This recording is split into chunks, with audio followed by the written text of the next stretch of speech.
하나님의 말씀은 신명기 32장 10절로 12절까지의 말씀입니다.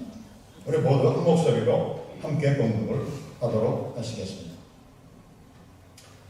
여호와께서 그를 황무지에서 짐승이 부르짖는 광야에서 만나시고 호위하시며 보호하시며 자기 눈동자같이 지키셨도다. 마치 독수리가 자기 보금자리를 어지럽게 하며 자기의 새끼 위에 너풀거리며 그의 날개를 펴서 새끼를 받으며 그의 날개 위에 그것을 얻는 것 같이 여호와께서 홀로 그를 인도하셨고 그와 함께한 다른 신이 없었도다. 지난 몇 시간 동안 우리 성도님들을 뵙지 못했는데요. 주님의 은혜 가운데 다시 만날 수 있어서 너무 반갑고요. 우리 모두 건강한 모습을 보이니까 하나님께서 우리 모두를 지켜주셨구나 하는 그 생각을 하게 되어집니다. 우리의 걸음을 인도하시는 하나님께 감사드리며 또 오늘 우리가 드리는 이 예배가 하나님께 영광이 되고 우리 모두에게 은혜가 또 사랑의 시간이 되기를 원합니다. 오늘 본문에 이런 내용이 나와 있는 겁니다. 하나님께서 히브리 백성을 자신의 눈동자같이 보호하셨고 독수리가 자기 새끼를 훈련시키듯이 훈련시키셨다라는 내용. 근데 이게 누가 하는 얘기냐면 바로 이스라엘을 인도하는 히브리 백성을 인도하던 지도자 모세가 한 이야기입니다. 어디서 했나요? 바로 가나안 땅 들어가기 직전에 이 이야기를 하고 있습니다. 우리가 이 이야기를 좀 더 이해하기 위해서 이 이야기의 배경을 좀 살펴보아야 합니다. 우리가 애굽에서 노예를 살던 히브리 백성들 하나님께서 모세를 보내셔서 그들을 그곳에서 구출해 내셨습니다. 많은 우여곡절이 있었습니다. 애굽 왕 바로는 이 히브리 백성들을 내보내지 않으려고 온갖 꼼수를 다 부렸죠. 그러나 결국 장자의 재앙이 임하면서 바로가 두 손을 들고 애굽에서 히브리 백성들을 다 해방을 시켜서 출애굽을 하게 해 주었습니다. 해방이 된 히브리 백성들은 젖과 꿀이 흐른다는 이 가나안 땅을 향해 출발하는데 애굽에서 지금의 카이로에서 예루살렘까지 해안 도로를 따라서 가면은 한 달이면 충분히 갈 수 있는 거리입니다. 이게 먼 거리가 아니에요. 한 달도 안 걸릴 겁니다. 지금의 가자 지구를 통해서 올라가면 잠깐이면 갈 수 있는 거리인데도 불구하고 그 길로 인도하지 않으시고 시나이 반도 남쪽으로 돌아가게 하셨어요. 그래서 먼 길을 돌아서 가나안 땅을 향해 가게 만드셨습니다. 그 이유를 성경은 이렇게 얘기하고 있습니다. 출애굽기 13장 7절에 보면 바로가 백성을 보낸 후에 블레셋 사람의 땅의 길은 가까울지라도 하나님이 그들을 그 길로 인도하지 아니하셨으니 이는 하나님이 말씀하시기를 이 백성이 전쟁을 하게 되면 마음을 돌이켜 애굽으로 돌아갈까 하셨으니라 이렇게 얘기했어요. 이건 무슨 얘기냐면요. 당시에 블레셋 사람들은 상당히 호전적이고 전쟁을 잘하는 사람들이었습니다. 그런데 그 블레셋 사람들의 땅을 지나가려면 그 사람들이 쉽게 그 길을 내줬을까요? 아마 지나가는 사람들을 막거나 혹은 공격을 해서 전쟁을 일으킬 수 있었다는 얘기입니다. 만약에 블레셋과 전쟁을 했다면 히브리 백성들은 애굽에서 군사훈련을 받은 사람도 아니고 노예 생활을 하던 사람들이기 때문에 도저히 승산이 없었죠. 싸웠을 때 이길 수 있는 그 여지는 전혀 없었던 겁니다. 그래서 이것을 적용하신 하나님께서 백성들을 광야로 보내시고 있습니다. 홍해를 기적적으로 건넜습니다. 홍해가 갈라지고 그 사이로 건너왔습니다. 그리고 광야에서 3일 길을 내려왔어요. 여러분 광야에서 3일 길을 다니면서요 물 한 모금 못 마셨다라고 생각해 보십시오. 어떠시겠습니까? 아마 3일을 물을 마시지 못했으면 이제는 거의 빈사 상태, 바로 죽음을 눈앞에 뒀을 거예요. 사람들은 갈 때 그 갈증 속에서 물을 달라고 물을 찾아서 아마 아웃사움을 쳤을 겁니다. 그런데도 물은 없어요. 한 3일쯤 갔는데 그렇게 찾던 물이 드디어 눈앞에 나타났습니다. 얼마나 반가웠을까요? 얼마나 좋았을까요? 이제는 살았구나라고 생각했겠죠?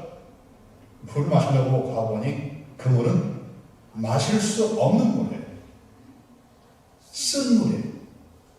그걸 마시면은 오히려 지금보다 더 갈증도 일으킬 수 있고 아니면 그 자리에서 죽을 수도 있는 그런 물이에요. 물을 마시지 못합니다. 물을 보면서도 물을 마시지 못하는 백성들 얼마나 안타까웠을까요? 그들의 그 원망과 그들의 가지고 있는 분노는 누굴 향했어요? 모세를 향합니다. 아니 우리를 애굽 땅에 그는 내버려뒀으니 이런 고통을 당하지 않습니다. 우리가 목이 말라 죽는 일은 애굽에서 없었을 텐데 왜 우리를 이곳까지 끌고 와서 이곳까지 데리고 와서 우리를 이 자리에서 죽게 만드는 거야. 모세가 얼마나 답답했으면 하나님 앞에 나와서 기도합니다. 하나님 어떻게 됩니까? 하나님께서 그에게 한 가지 지시합니다. 나뭇가지 하나를 가리키면서 그 나무를 가지고 저 물에다 던져라. 물에 던졌더니 어떻게 됐어요? 쓴 물이 단물로 변했습니다. 마시지 못하던 물이 마실 수 있는 물로 바뀐 거예요. 얼마나 놀라운 능력입니까? 하나님께서 이런 능력을 백성들 앞에서 보여줬어요. 그들은 거기서 마시지 못하던 물을 마음껏 들이키면서 자기들의 완전한 갈증을 해결하고 그 물을 가지고 여행을 떠났겠죠? 이번에 가보니 이번엔 엘림이라는 곳이 나왔어요. 그곳에 보면 성경에 종려나무 70주가 있었다고 얘기합니다. 종려나무 70주는 뭐 그 많은 무리에게는 얼마 되는 거 아니에요. 그러나 중요한 것은 이곳이 오아시스였다는 사실입니다. 사람들이 살 수 있는 땅에 이들이 도착한 거예요. 그러나 엘림을 지나서 계속 내려갑니다. 애굽을 떠난 지 그는 6주, 7주쯤 만에 어디에 도착하냐면 저 시나이 왕국 맨 끝에 있는 시내산이라고 하는 곳에 도착을 하게 되어져요. 그곳에서 11달 동안 머물게 돼요. 시내산 주변에다가 텐트를 치고 모든 사람들이 그곳에서 11달을 지납니다. 그때 어떤 사건이 일어났나요? 하나님께서 시내산으로 모세를 불러 올리셨어요. 모세가 그곳에 올라와서 하나님과 대면하여 40일을 지냅니다. 그곳에서 하나님으로부터 새로운 언약을 받죠. 너희들은 이제 옛 언약을 다 버리고 옛 것을 다 버리고 새로운 언약을 가지고 살아가는 새로운 백성이다 라고 하는 것을 이 시내산에서 계명을 주시면서 백성들과 새로운 계약을 맺는 거예요. 40일 산에 올라가셨습니다. 백성들은 모세가 산에 올라간 지 40일쯤 되니까 모세가 왜 안 내려오지? 얘기 생각 안 하겠습니까? 모세가 왜 안 오지? 걱정이 되죠. 처음에 걱정하던 사람들은 걱정이 점점 이제는 두려움으로 바뀌었어요. 왜? 이 모세, 우리를 인도한 모세가 산에 가서 죽은 모양이야. 아니 모세가 죽었으면 우리를 누가 인도해 나가지? 그들은 아론을 찾아왔습니다. 당신의 동생 모세가 죽은 것 같으니까 우리를 인도할 신 만들어주세요. 그러면서 자기들이 가졌던 반지, 귀걸이 이런 것을 다 가지고 와서 아론의 발 앞에 왔습니다. 아론은 백성들이 그 모습을 보고 그것을 가지고 송아지를 만들었어요. 송아지의 형상을 만들었어요. 여러분, 이 송아지가 뭔가요? 송아지가 뭐예요? 송아지는 농사를 짓는 사람들에게는 가장 중요한 거예요. 소를 가지고 농사를 짓잖아요. 그의 새끼니까는 이 송아지를 얼마나 소중하게 여기겠습니까? 히브리 백성은 어떤 생활을 했어요? 그들은 유목을 했습니다. 양을 키웠어요. 소나 송아지를 본 적은 있었지만 그것을 자기들이 소유했던 적은 별로 없습니다. 그런데 애굽에 살면서 보니까 애굽 사람들은 소를 가지고 농사를 짓고 그 송아지를 잘 키워서 또 농사를 짓고 하는 이 모습을 봤거든요. 이게 얼마나 좋아 보였을까요? 그리고 근데 그런 송아지의 모습도 아마 있었을 거예요? 저거 우리 신도 성공인 거예요. 그러면서 그들은 송아지를 만들었는데 이 송아지가요 도대체 누구를 상징했을까요? 무엇을 상징했을까요? 바로 하나님을 상징합니다. 성경은 얘기합니다. 나 외에 다른 신을 두지 말라. 두 번째는 형상을 만들지 말라라고 얘기합니다. 누구의 형상을 만들지 말라는 거예요? 하나님의 형상을 만들지 말라는 얘기예요. 그런데 이 사람들은 지금 하나님의 형상을 송아지로 만들어 놓고 있는 겁니다. 이게 무슨 일이에요? 가끔 우리도 살아가면서 이런 일을 할 때가 있다라고 하는 이야기죠. 이 시내산에서 40일간 지나다가 모세가 돌판을 들고 내려왔습니다. 봐봤더니 밑에서는 엄청난 사건이 벌어지고 있는 거예요. 도대체 이걸 어떻게 해야 되는가? 모세는 분노했습니다. 모세는 5년 사람이라고 성경은 기록하고 있는데 그 분노가 얼마나 컸든지 그 돌판을 들어 깨뜨리고 송아지, 그 금송아지 걸 다 갈아서 백성들에게 마시고 하고 그런 쉽게 얘기하면 달리친 거예요. 그리고서 모세가 다시 하나님 앞에 나옵니다. 하나님, 이 백성들의 죄악을 어떻게 됩니까? 그는 여기서 정말 자기의 전 생명을 걸고 기도합니다. 그 한 기도의 내용이 뭔지 아셔요? 하나님, 내 이름을 생명책에서 삭제하셔도 좋습니다. 그러나 이 백성은 살려주십시오. 이 기도를 드리고 하나님 앞에 드렸을 때 하나님께서 그 모세의 기도를 들으시고 백성들을 용서하셨죠. 그들은 11개월 만에 이곳을 떠나서 다시 광야로 나가게 되었습니다. 2달 만에 바란 광야라고 하는 곳에 도착하게 되었어요. 이 바란은 지금 사해의 남쪽에 있는 그 광야입니다. 이곳에 도착하면 여기에서부터는 가나안 땅의 지척이에요. 여러분, 이곳에서 가나안 땅까지, 지금 예루살렘까지 가려면 그저 한 일주일이나 갈 수 있는 길이에요. 모세가 여기서 12지파에서 대표들을 뽑았어요. 12명을 뽑았습니다. 그리고 그들에게 하나의 미션을 줍니다. 너희들은 지금부터 저 가나안 땅을 정탐하고 오너라. 가서 사람들은 어떻게 사는지, 뭘 먹고 사는지, 농산물은 어떤지 구석구석 잘 살펴보고 오너라. 12명이 올라갔어요. 40일을 돌아다녔습니다. 이 가나안 땅은 그렇게 큰 땅이 아니기 때문에 40일만 다니면 뭐 속속이 다 알아요. 40일만 사람들이 돌아왔습니다. 돌아와서 하나님 이야기 보니 이 땅은 정말 정박물이 흐르고 있었습니다. 이 땅은 정말 살기 좋은 땅입니다. 그런데 그 사람들을 보니 장대하고 건강하고 얼굴이 너무너무 아름답고 모든 것이 우리와는 비교가 안 됩니다. 그들에 대해서 우리의 모습을 보니까 우리는 마치 메뚜기 떼 같습니다. 우리는 저들과 전쟁에서 이길 수가 없습니다. 저 땅을 차지하지 못합니다. 우리는 이곳에서 다 죽었습니다. 라고 보고를 합니다. 몇 명이요? 10명이요. 이 10명이 이렇게 보고하고 나니까 백성들은 생각이 어땠을까요? 보세요. 지금 백성들은 그 천신 망목 끝에 죽음의 고비를 넘기면서 겨우 가나안 땅 밑에까지 왔는데 여기는 더 큰 일이 벌어져 있는 거예요. 들어갈 수 없는 그런 상황이 되는 거예요. 백성들이 모세를 향해서 돌을 들어 치려고 했다고 성경은 기록하고 있습니다. 이때 여호수아와 갈렙 두 사람이 나타나서 얘기합니다. 여러분, 이 땅은 정말 아름다운 땅 맞습니다. 이 무덤 모세 두 사람의 포도 한 송이를 막대기에 끼어 가져왔다고 성경은 기록하고 있는데요. 이런 땅입니다. 저들은 강대 보이고 저들은 힘있어 보이고 저들은 전쟁을 잘하는 것 같지만 하나님께서 우리와 함께 하시면 저들은 우리의 밥입니다. 그 얘기예요. 우리는 할 수 있습니다. 들어가면 하나님께서 도와주시면 우리는 전쟁할 수 있습니다 라고 얘기하는데 오히려 백성들은 돌을 들어 치고 갑니다. 하나님께서 모세에게 말씀하시죠. 하신 말씀, 모세야, 내가 보니까 이 백성들 도저히 안 되겠다.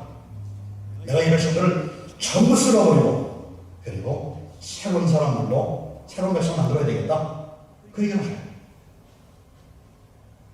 모세 입장에서는 그게 어떻습니까? 모세가 다시 하나님 편합니다. 하나님 편하고 기도하는데 참 이런 분들을 드려요. 하나님, 한번 생각해 보십시오. 하나님이라고 하는 신이 자기 백성이라고 애굽에서 끌어가지고 와가지고 여기까지 데려왔는데 광야에서 도대체 이 백성들을 관리할 수 없고 도와줄 수 없고 키울 수 없으니까 광야에서 다 죽였다라고 주변의 사람들이 이 소문을 다 듣는다면 하나님 체면이 뭐가 되십니까? 하나님이라는 신은 능력이 있는 것 같지만 저 능력이 없는 신 아니야. 사람들이 하나님 어떻게 비난하겠습니까?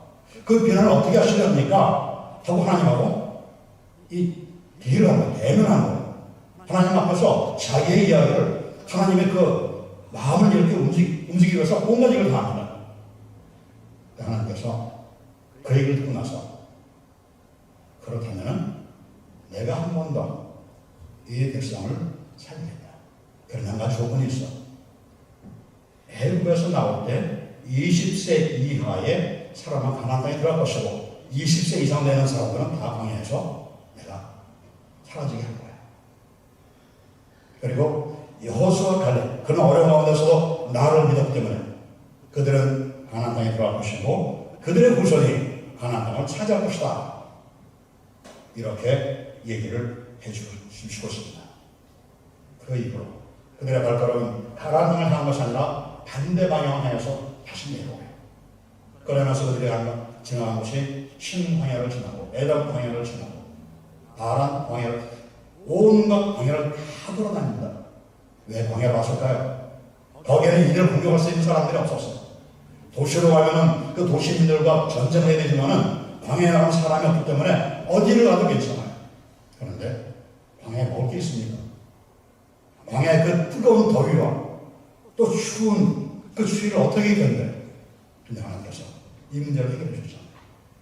광야에 있는 백성들을 그저 광야 속에 버려두지 않으시고 하나님께서 찾아오셔서 그들에게 만남을 허락하시고 구름 기둥 통해서 그들의 뜨거운 더위를 막아주셨어요. 불 기둥 세워오시고 그 기둥을 나로 삼아서 백성들의 추위를 막아주셨어요. 광야에 있던 백성들은 자기들이 광야에 버려진 줄 알았는데 하나님께서 이 광야에서도 함께 하셨던 사건을 우리에게 보여주시고 있는 겁니다. 백성들이 그곳에 그 광야에서 40년을 돌아다니면서 사해바다 동쪽을 통해서 가나안 땅으로 들어가게 되었습니다. 가다 보니까 거기에 시내 산이라고 하는 곳이 있었어요. 그 산에 올라보면요, 저 멀리 그 여리고성이 저 산 밑에 보입니다. 낮은 지게 있고요. 그리고 그 느보산만큼 높은 지역의 예루살렘과 이 사마리아 산지라든지 혹은 헤브론, 베들레헴 이런 성들이 다 보여요. 그리고 밑에는 사해바다고요. 그곳으로 하나님께서 모세를 인도해서 이렇게 얘기하십니다. 신명기 34장 4절입니다. 여호와께서 그에게 이르시되 이는 내가 아브라함과 이삭과 야곱에게 맹세하여 그의 후손에게 주리라 한 바니라. 내가 내 눈으로 보게 하였거니와 너는 그리로 건너가지 못하리라. 하나님의 징계 가운데 모세도 예외는 아니었습니다. 모세도 그 징계 안에 들어갔어요. 모세는 자신이 그렇게 그리는 약속의 땅을 바라보면서 그곳으로 들어가지 못하는 서운함과 안타까움이 있었을 거예요. 그리고 그곳에서 자신의 죽음을 앞두고 백성들에게 배신하고 부탁을 하고 있습니다. 그 내용이 신명기에서의 내용이에요. 그리고 그 가운데 오늘 본문의 내용이 있는 겁니다. 하나님께서 이 광야 길에서 너희를 어떻게 지키시고 보호하시고 인도하셨는지를 잊지 말고 기억하라. 이 말씀입니다. 사랑하는 여러분, 우리는 누가 한 번쯤 광야를 지나게 됩니다. 아니야, 한 번만이 아니라 매일같이 광야를 경험하고 있을지도 모릅니다. 광야란 말 그대로 메마르고 평령하고 아무것도 의지할 것이 없는 것이에요. 우리는 그런 때 이런 질문을 하게 되었습니다. 하나님, 왜 나를 이런 광야에 주셨습니까? 그런데 오늘 본문은 이야기합니다. 그 광야에서 하나님이 우리와 함께 하시고 그 광야에서 우리는 하나님을 만날 수 있다라고 말하고 있습니다.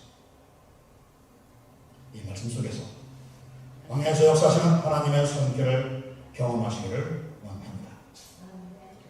오늘 10절 상반절의 말씀입니다. 여호와께서 그를 황무지에서 짐승이 부르짖는 광야에서 만나시고 호위하시며 보호하시며. 히브리 백성들이 광야에서 하나님 찾은 거 아니에요. 그저 방황하고 있었습니다. 길도 없고 소망도 없었어요. 그런데 하나님께서 그 광야 가운데 헤매는 그들을 직접 찾아가셨고 직접 그들을 만나주셨습니다. 하나님, 우리가 강할 때 우리를 찾아오시고 우리를 만나주시는 것이 아니라 우리가 가장 약해졌을 때, 우리가 길을 헤맬 때, 우리가 문제 앞에서 두려워 떨고 있을 때 찾아오셔서 우리의 문제를 해결해 주시는 분입니다. 아무 희망도 없는 곳에 서 있던 나를 찾아오신 그 주님을 만나 오셨습니다. 이처럼 광야는 고난이 있는 곳이 아니라 하나님의 은혜가 시작되는 곳이라는 이 놀라운 사실을 잊지 마시기 바랍니다. 10절 하반절에는 이렇게 얘기하고 있어요. 자기의 눈동자같이 지키시도다. 여러분, 우리 눈이 얼마나 중요합니까? 저도 이제 나이가 들어가면서요, 눈이 잘 안 보여지면서요, 설교 원고 해놓고도 잘 안 보여가지고 헤맬 때가 있어요. 이런 얘기가 있죠. 우리 몸이 천냥이라면 우리 눈은 만냥이다라고 하는 이야기가 있습니다. 그만큼 귀하다는 얘기예요. 그리고 우리 인체계가 중에서 가장 민감한 부분이에요. 하나님은 우리의 눈을 보호하시기 위해서 우리 머리에 여러 가지 장치를 주셨어요. 여러분이 머리카락이 있어서 땀이 우리 눈에 잘 안 들어갑니다. 왜? 땀이 나고요. 머리가 땀을 홀더하고 있어요. 그 땀이 흘러내려도 눈썹하고 땀을 흘러내려가요. 그래서 눈으로 잘 안 들어갑니다. 두 번째는 여기 눈썹을 붙여놓으셨죠? 이 눈썹 보고 하는 거, 이거 보면요. 이 눈썹이 먼지들을, 눈으로 들어간 먼지를 다 걸러줘요. 눈꺼풀이 껌뻑껌뻑 하면서 우리 눈 안에 적당한 그 습도를 유지하게 하고, 혹은 우리 눈에 이물질이 들어가면 눈물을 통해서 다 밖으로 내보내게 하십니다. 하나님이 이렇게 눈을 보호하시면서 아주 세심하게, 아주 세밀하게 만들어주는 거예요. 그런데 우리를 눈동자같이 보호하십니다. 하나님 우리를 눈동자 지켜보신다는 얘기가 아니고 가까이에서 우리를 지키시고 우리를 인도해 주신다라는 바로 그러한 이야기입니다. 내가 괴롭다고 느낄 때, 내가 힘들다고 느낄 때, 사람들에게 잊혀졌다라고 생각이 들어질 때 하나님은 우리의 아픔에 즉각적으로 반응하시는 분입니다. 멀리서 무관심하게 지켜보는 분이 아니라 가까이서 우리의 일거수일투족을 보시면서 우리의 문제를 해결해 주시고 우리를 지켜준다는 것입니다. 그것을 자신의 눈동자처럼 우리를 보호하신다. 그렇게 말씀을 해주고 있습니다. 11절 말씀은 이렇게 얘기합니다.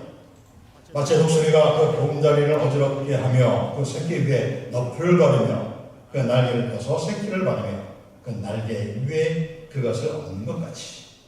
여러분 이거 한번 그림을 한번 그리면 어떤 그림 나올까요? 이 보면 그림을 그리면요, 큰 어미 독수리가 있고요, 새끼 독수리가 있고요, 떨어지는 걸 갖다 받기도 하고 또 자기 그 날개 위에 태우고 또 올라가는 이 모습 얼마나 아름답습니까? 멋진 그림이 하나 나올 것 같아요. 여러분 이 독수리의 특징을 아십니까? 독수리는 새중의 왕이라고 얘기하죠. 독수리가 둥지를 틀 때 아무데나 둥지를 틀지 않습니다. 높은 절벽 혹은 아주 낮은 나무 꼭대기 위에 둥지를 틀어요. 다른 짐승들을 손에 닿지 못합니다. 또 둥지를 틀 때도 그냥 튼 것이 아니라 나무가지 혹은 가시 같은 것을 갖다가 이 프레임을 아주 든든하게 만들어요. 아주 촘촘하게 만듭니다. 그래서 다른 것들이 들어가지 못하고, 그 다음에 자기가 사냥해온 토끼나 어떠한 다람쥐 같은 그 털을 갖다가 안에다 잘 붙여요. 튼튼합니다. 그리고 포근합니다. 그 속에 알을 낳고 그 알을 부화시키죠. 새끼 독수리가 태어납니다. 그러면 이 새끼 독수리가 보는 것은 뭔가요? 눈을 뜨면 파란 창공이 보입니다. 아무것도 안 보여요. 창공밖에 안 보여요.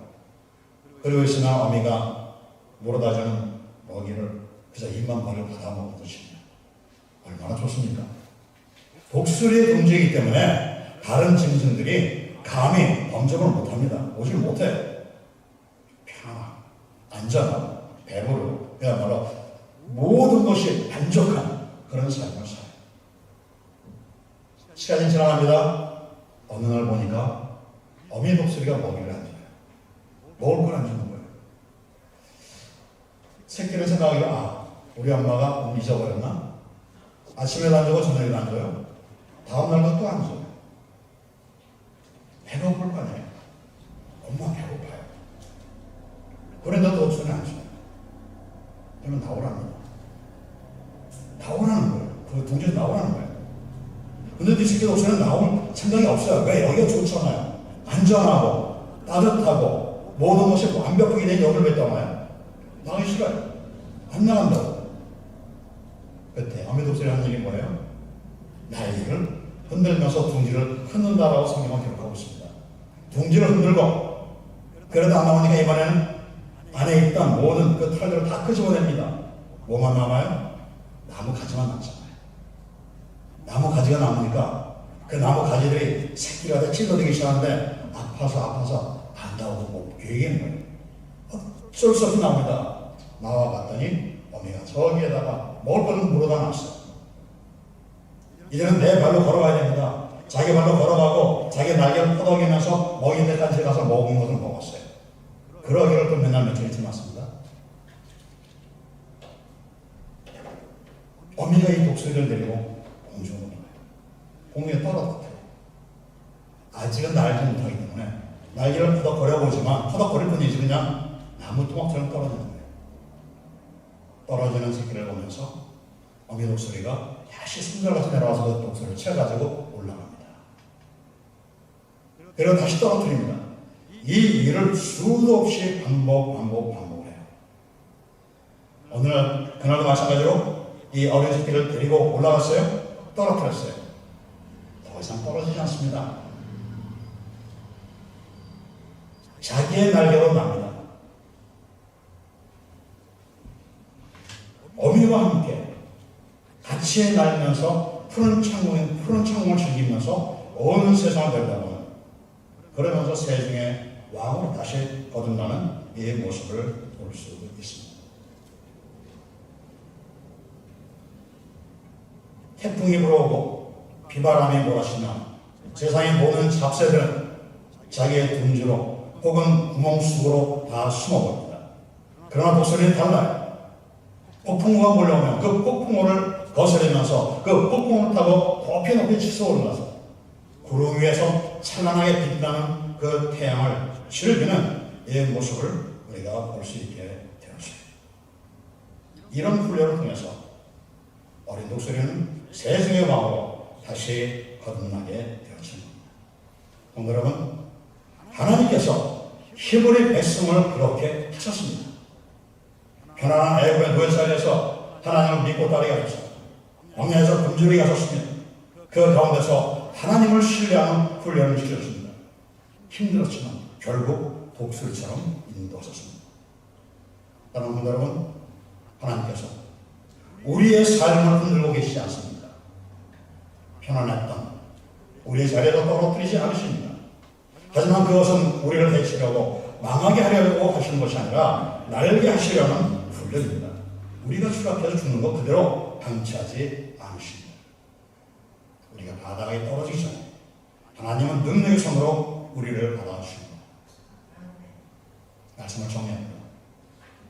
우리가 광야에 있다 할지라도 그 광야는 우리만 있는 것이 아니라 하나님께서 광야에 있는 우리를 찾아와 주신다는 사실입니다.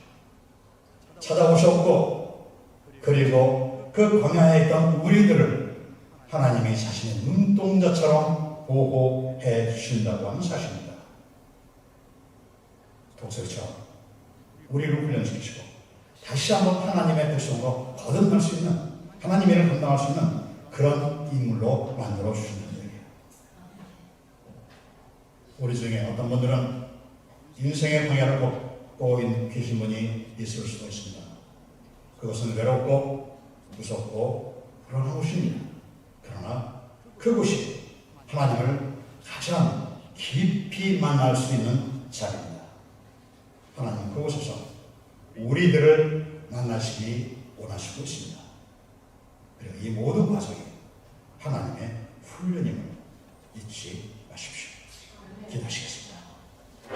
자비하시는 부족한 저희들을 부르셔서 하나님의 자녀가 되게 하시고 하나님의 또 하나님의 그 능력 있는 일꾼이 되기 위해 여러 가지로 훈련시키시고 여러 가지로 우리를 인도해 가시는 그 모습을 말씀을 통해 살펴보았습니다.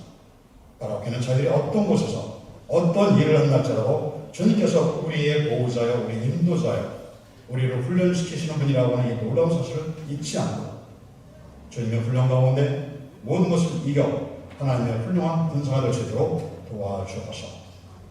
감사하며 예수님의 이름으로 기도하옵나이다.